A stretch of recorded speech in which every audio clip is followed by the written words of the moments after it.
Our today's chapter is Lucy. Yes, here in this picture you can see a scene. This scene is of loneliness and sorrow. Sorrow because of the loss of someone. Lucy is a poem, it is a nature poem written by William Wordsworth, who is known as the poet of nature. Wordsworth जिसको हम poet of nature के नाम से जानते हैं, उसने बहुत सारी लूसी पोएम्स लिखी हैं और लूसी पोएम्स में उसने ये बताया है कि किस तरीके से नेचर नरिश करती है, देखभाल करती है और नेचर के साथ रहने पर किस तरह से हम या हमारे बच्चे या व्यक्ति बहुत ही ज़्यादा अच्छा एडवांस्ड हो जाता है। Let us go for the poem now.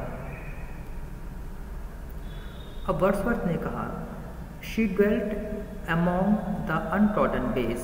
She dwelt means रहती थी, lived among the untrodden ways. Untrodden means होता है जिस पर कोई नहीं चला है, यानी वो रास्ते जिन रास्तों पर कोई भी इंसान नहीं गया है, वो उन untrodden, untouched, remote, दूर के जगहों पर रहती थी जहाँ पर कोई भी इंसान नहीं जाता है। Beside the spring of Dove. Spring of Dove एक रिवर का नाम है, झरना का समझ सकते हैं आप इसको। तो स्प्रिंग ऑफ डव के पास में कुछ ऐसी जगह थी, घास के मैदान थे, पहाड़ थे, झरने थे, रास्ते थे, जहाँ पर शी मीन्स लूसी रहती थी। A maid whom there were none to praise. Maid, यहाँ पर मेड का मतलब हो गया अ ब्यूटीफुल अनमैरिड गर्ल। वो एक ऐसी खूबसूरत ब्यूटीफुल लड़की थी जिसको there were none to praise, जिसकी कोई भी वहाँ पर प्रशंसा करने वाला नहीं था। दिस मीन्स लूसी बिल्कुल अकेली रहती थी और उसके आसपास किसी तरह का कोई भी इंसान, कोई व्यक्ति नहीं था। जिसका मतलब ये हुआ कि किसी व्यक्ति ने लूसी को देखा नहीं और इसीलिए लूसी की सुंदरता की, उसकी ब्यूटी की, उसकी गुडनेस की किसी ने कोई भी तारीफ, कोई प्रशंसा नहीं की। And very few to love, और उसको प्यार करने वाले वेरी फ्यू मीन्स कोई नहीं था।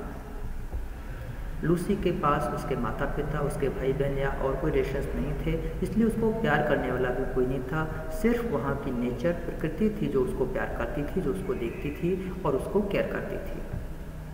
अ violet by a mossy stone. Violet एक तरह का खूबसूरत फूल होता है और मॉसी स्टोन, मॉसी कहते हैं जो हरी, ग्रीन से हरे रंग की काई की जैसे जो घास होती है वो पत्थरों पर, स्टोन्स पर उगाती है। तो उस घास के बीच में वायलेट बहुत ही खूबसूरत सा पौधा होता है, फूल होता है। उस फूल की तरह थी जैसे मॉसी स्टोन के ऊपर एक चमकदार ब्राइट फ्लावर खिलता है और सुंदर दिखता है, उसी तरीके से वहाँ की हरियाली में, ग्रीनरी में लूसी बहुत ही खूबसूरत और सुंदर दिखती थी। Half hidden from the I. Half hidden from the I means वो दूर से दिखाई बहुत कम पड़ती थी। घास में दूर से अगर आप देखें तो फ्लावर आपको छोटा सा, थोड़ा सा दिखाई पड़ेगा, वैसे लूसी भी वहाँ की ग्रीनरी में, हरियाली में छुपी रहती थी और वो दिखाई कम पड़ती थी। Fair as a star. यहाँ पर star means the evening star. Venus बहुत ही ब्राइट होता है, सुंदर होता है और लिटरेचर में वीनस को, इवनिंग स्टार को बहुत ही खूबसूरत माना गया है, खूबसूरती का प्रतीक माना गया है। जैसे हम लोग चांद को सिंबल ऑफ ब्यूटी मानते हैं, तो वो इवनिंग स्टार की तरह फेयर थी, सुंदर थी। When only one is shining in the sky. जैसे आसमान में शाम के समय केवल एक ही स्टार चमकता, बहुत सुंदर दिखता है, उसी तरीके से लूसी भी उस पूरे क्षेत्र में, पूरे इलाके में अकेली थी, एलोन थी और बहुत ही सुंदर दिखती थी। She lived unknown. Unknown means उसको किसी ने जाना नहीं, कोई भी नहीं जान पाया वो कौन थी। एंड फ्यू कुड नो, और बहुत कम लोग जान पाए। When Lucy ceased to be. Ceased to be means मर गई, डाइड। और जब लूसी की मृत्यु हुई तो बहुत कम लोगों को ही पता चल पाया कि लूसी की मृत्यु हो गई है। But she is in her grave. अब लूसी अपनी कब्र में है, ग्रेव में है। And oh the difference to me, और मुझे उसकी मौत से बहुत फर्क पड़ा है, क्योंकि Lucy, she was the daughter of nature, प्रकृति की पुत्री थी, प्रकृति के बीच रहती थी और मैं पोएट ऑफ नेचर हूँ, तो मुझे उसकी मौत से बहुत फ़र्क पड़ा, क्योंकि ऐसे खूबसूरत बच्चे बहुत ही कम होते हैं। And I am very sorry कि लूसी मर गई है। इस तरीके से ये विलियम वर्ड्सवर्थ ने अपनी पोएट्री लिखी है। इसके अलावा भी वर्ड्सवर्थ ने लूसी को लेकर कई पोएम लिखी हैं जिनको कि बहुत ही ज़्यादा पसंद किया गया है। I hope you enjoyed this poem.